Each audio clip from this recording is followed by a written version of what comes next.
Hello everyone, welcome to my Dashain vlog.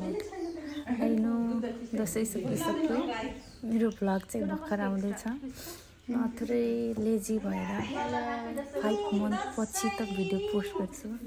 So धेरै दिन बाद छैन दसैँ सकेको. आज चाहिँ हाम्रो फ्यामिलीमा आफ्टर म्यारेज विथ इन-लज आज दसैँ. सो आज चाहिँ म फ्यामिली इन्ट्रोड्युस गराउँछु. उहाँ हुनुहुन्छ मेरो ससुरा बुवा. अनि उहाँले चाहिँ अब उहाँ चाहिँ मेरो सासु आमा. दसैँको टिका लगाइदिनलाई रेडी हुनुहुन्छ. अनि फर्स्टमा चाहिँ ससुरा बुवाले सासु आमालाई टिका लगाइदिइरहनु भएको छ. दक्षिणा चाहिँ कति दिउँ भनेर हाँस्नु भएको. अनि त्यही हो साथीहरू, आज चाहिँ फ्यामिली इन्ट्रोड्युस गराउँछु म. अब सासु मम्मीले चाहिँ खुट्टा ढोक्छु भनेको, बुवाले यत्तिकै हुन्छ भनेर राख्नु. अब चाहिँ पालो हाम्रो फुपूको. उहाँ चाहिँ हाम्रो फुपू हो. उहाँलाई बुवाले आशीर्वाद दिइरहनु भएको थियो. हाम्रो पालो चाहिँ सिरियल बाई आउँछ. हामी सानो रे नि त, सो पालो आउँछ हाम्रो पालो पनि. हाम्रो अङ्कल अङ्कल पछिको हाम्रो पालो आयो. अब फाइनली हाम्रो पालो आयो. बुवाले चाहिँ आशीर्वाद दिइरहनु भएको. अनि पछाडि चाहिँ बच्चाहरूले हाम्रो पालो कहिले आउँछ भनेर कुरेर बसेछन् बिचरा.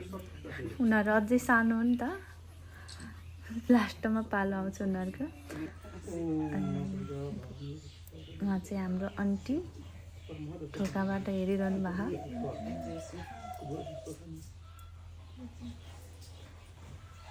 अनि हामीलाई चाहिँ अलिक धेरै टाइम लगाएर आशीर्वादहरू टन्न दिएर दक्षिणा नै दिनुभएको थियो. बाइ द वे बुवा आमाले लगाइदिइरहनु भएको छ टिकाहरू. बच्चाहरूलाई चाहिँ हतार भएको अवस्था पछाडि. अब चाहिँ पालो हाम्रो नन्दजीको. सरी यहाँ पो लाइट हम एडी लाइट आयो क्या हो नन्दजी. अब चाहिँ पालो हाम्रो फुपूसँग टिका थाप्ने. फुपूले टन्नै आशीर्वाद दिइरहनु भएको.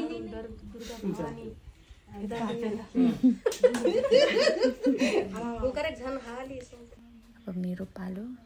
आशीर्वादहरू सुन्दै गर्नु होला, एकदम ध्यान लाएर.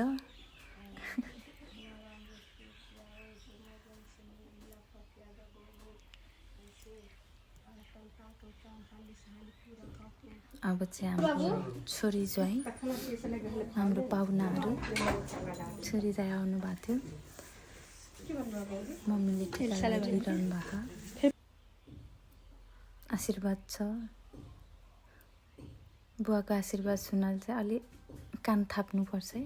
अलि म्युटमा दिनुहुन्छ फेरि. अब चाहिँ हाम्रो पालो टिका लगाइदिइरहनु भएको छ. मलाई चाहिँ टिका टाँसिने गरी लाउनु है भनिरहेको छु म चाहिँ. जमरानी एउटा मात्रै उठाउनुहुन्छ कि ल हेर्नु यसरी. अब चाहिँ मैले भनिरहेको छु दक्षिणा अलि धेरै चाहियो, तर होइन त्यो थोरै दिइरहनु भएको. केही छैन. ल खुट्टा चाहिँ ढोक्नु पऱ्यो अरे के यस्तो हुनुहुन्छ नि. अब चाहिँ हामी नन्दज्यूलाई टिका लगाइदिइरहेछौँ. दादाले के आशीर्वाद दियो त्यो चाहिँ थाहा छैन मलाई. बिचरा मनमनै दिइरहनु भएको थियो होला. मैले चाहिँ जिस्काइरहेको थिएँ. यसपालि एक्लै आउनुभयो, अर्को पालि ज्वाइँ लिएर आउनु है भनेर. हामी साथी जस्तो हो नि त नन्द पनि. सो चल्छ यतिको. ल है साथीहरू, अब चाहिँ हेरौँ हाम्रो डान्स मुभ. म चाहिँ सङ हाल्दिनँ किनभने कपिराइट हुँदो रहेछ. So guess the song. यो चाहिँ मै गाएर सुनाइदिन्छु है त. अब बिचरा म्युटमै नाच्नु पर्यो. यस्तै इन्जोय गर्नु अब।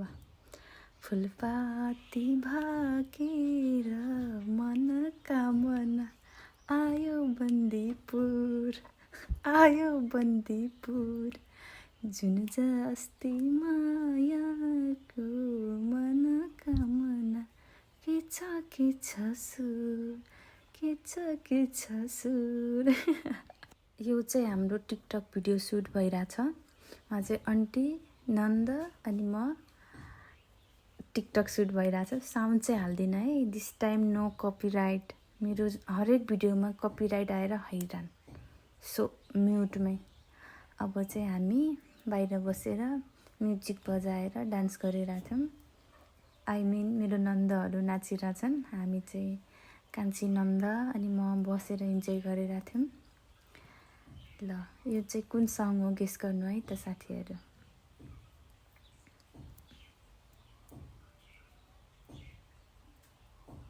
मै गाएर सुनाइदिन्छु है त, अलिअलि भयो नि। यस्तै हो साथीहरू, कपिराइटको टेन्सनले।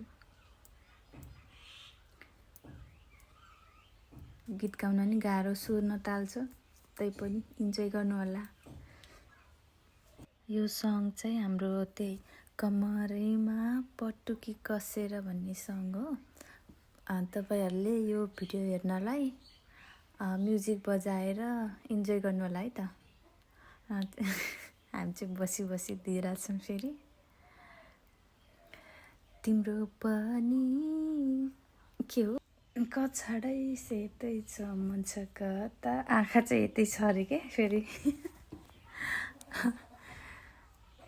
यस्तै हो, बसी बसी डान्स गरिरह, हाम्रो नन्दहरूलाई इन्जोय भइरह। यसपालिको दसैँ चाहिँ एकदमै रमाइलो भयो साथीहरू। नाच्ने, गाउने, खाने, पिउने सब एकदम रमाइलो। फेरि ब्याक टु क्यामेरामा ऊ चाहिँ कान्छी नन्द है त मेरो। अब चाहिँ पालो हाम्रो फेरि टिकटक ट्रेन्डिङ सङवालामा डान्स गर्ने रे। यो बियर, कसैले beer calling, wine calling, Coke calling, Sprite calling रे के, त्यही सङमा टिकटक बनाइरहेको थियौँ हामी फ्यामिली। यस्तै हो। वाइन इन्ट्रोड्युस गराउँदैछु। दसैँमा कोकमा के अरे गिलास परेर गर्नु गऱ्यो, वाइन पनि कोककै गिलासमा खाइयो है त साथीहरू। यहाँ चाहिँ म ससुरालीहरूसँग बसेर वाइन खाएको फर्स्ट टाइम साथीहरू। केही खाँदिनँ है, फर्स्ट टाइम दसैँ भएर खाएको। अब पालो भ्लग एडिटिङ गर्ने बेला भयो। उहाँ चाहिँ हाम्रो सबै फ्यामिलीहरू हो। सो हेरिदिनु भएकोमा भ्लग इन्जोय गरेर हेर्नुहोला। So bye bye, bye bye Dashain भनिरहेको छ। यसपालिको दसैँ रमाइलो भयो उहाँ चाहिँ। So keep loving, thank you for watching.